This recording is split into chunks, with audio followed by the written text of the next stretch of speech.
Innanzitutto vi è l'orgoglio di avere del materiale, dei bei posti, delle belle figure, dei begli artisti,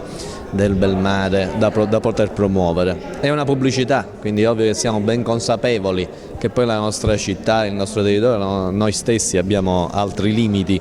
ma una pubblicità va promosso il meglio che sia. E riteniamo che sia giunto il momento di fare un po' da apripista. Questo l'abbiamo fatto insieme infatti all'aeroporto di Comiso, l'abbiamo fatto insieme al distretto degli Iblei, il distretto turistico, perché c'è la voglia di metterci insieme e cominciare a promuovere anche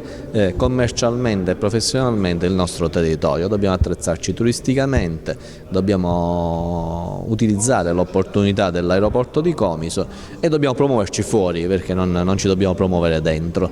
L'altro aspetto che secondo me è importantissimo e che può fare da apripista a tante altre esperienze che invece possono avere una ricaduta immediata e diretta. Io penso alla promozione e alla pubblicità dei nostri prodotti ortofrutticoli, che fino ad oggi non si è potuta fare per mancanza di un marchio. Proprio ora che si sta concludendo l'iter per il marchio, si sta lavorando bene tra la Vittoria Mercati e il Consorzio per il marchio, da qui a poco abbiamo dimostrato come potrebbe essere facile promuovere la nostra ortofrutta, far diventare un nome, il nome della città di Vittoria, che è conosciuto già per la bontà dei suoi prodotti, ma anche pubblicizzarlo sulle reti televisive nazionali. A livello turistico non ci aspettiamo una ricaduta immediata, perché non è che ci si vede uno spot e